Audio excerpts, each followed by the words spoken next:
Hello friends, good morning. ஞாயிற்றுக்கிழமை காலையில் இது 8 மணிக்கு தான் ஏந்திரிச்சேன். 8:30 மணிக்கு ஒரு ஸ்ட்ராங்காக ஒரு டீயை போட்டு குடிச்சிட்டு அதுக்கப்புறம் மித்த வேலையை பார்ப்போம் அப்படின்ட்டு. இன்றைக்கி எந்த ஒரு பிரேக்ஃபாஸ்ட் அதெல்லாம் ஒன்றுமே வேண்டாம், டேரெக்டாக லஞ்சு சமைச்சு எடுத்து வச்சிடலாம் அப்படின்னு சொல்லிட்டு. ஏன்னா பிரேக்ஃபாஸ்ட் வந்து சாப்பிட்றதுக்கு எப்படி ஒரு 10 மணி 10:30 மணி ஆக்கிடுறாங்க.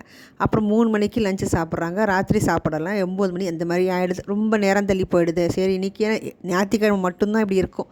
மித்த நாள் அந்த ஸ்கூல் டேஸு ஒர்க்கிங் டேஸ்லாம் ரொட்டீன் கரெக்டாக இருக்கும். அதனால சரி இன்றைக்கி மடன்னு சமையலை செஞ்சு வச்சுருவோம் அப்படின்னு சொல்லிட்டு. இந்த ஞாயிற்றுக்கிழமை பார்த்திங்கன்னா எங்கள் வீட்டில் ஒரு 2-3 டிஷ் எக்ஸ்ட்ராவாகவே இருக்கும். மித்த நாளாக ஒரு குழம்பு வச்சு ஒரு காய், இல்லை ஒரு ரசம் வச்சு ஒரு கூட்டு, இந்த மாதிரி இருக்கும். ஒரு கலந்த சாதம் அப்படின்ட்டு. இன்றைக்கி ஞாயிற்றுக்கிழமை அப்படின்னா ஒரு 4-5 டிஷ்ஷு சேர்த்து பண்ணுவேன் நான். நேரம் இருக்கும், நிதானமாக பண்ணலாம் அப்படின்னு சொல்லிட்டு.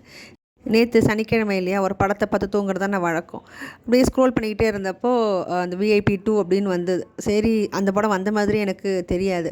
சரி பார்ப்போம் அப்படின்னு பார்த்தா VIP 1 விட VIP 2 வந்து சுமாராக தான் இருந்தது. சரி, அது முடிச்சுட்டு அப்படியே குட்டி போட்ட பொண்ணு மாதிரி இப்படி வீட்டையே சுற்றி வந்தேன். என்னடா வேலை செய்யலாம் அப்படின்னு சொல்லிட்டு தூக்கம் வராமல். அப்புறம் இன்னொரு மூவி ஏதாவது பார்க்கலாம் அப்படின்ட்டு இந்த PT சார் அப்படின்னு சொல்லிட்டு ஒரு மூவி ஒன்று பார்த்தேன். சரி, அது போட்டு பார்த்தா அது நல்லா இருந்தது. உண்மையாகவே சூப்பராக இருந்தது PT சார் மூவி. அதுக்கப்புறமேட்டு வயிறு கபகபன்னு பசிக்க ஆரம்பிச்சிடுச்சு. சரி, ஒரு டீ பிஸ்கெட்டும் சாப்பிட்டுட்டு 2:30 மணிக்கு மேலே தான் வந்து போய் தூங்கியிருக்கேன்.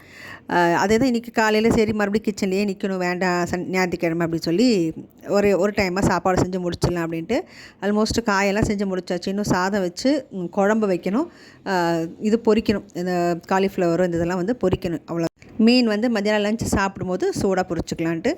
ஸோ அவ்வளோதான் இன்றைக்கி காலையில் என்னோடய ரொட்டீன் முடிஞ்சுது. என் வீடியோ உங்களுக்கு பிடிச்சிருக்குன்னு நினைக்கிறேன். பிடிச்சிருந்தா please like and subscribe. Thank you.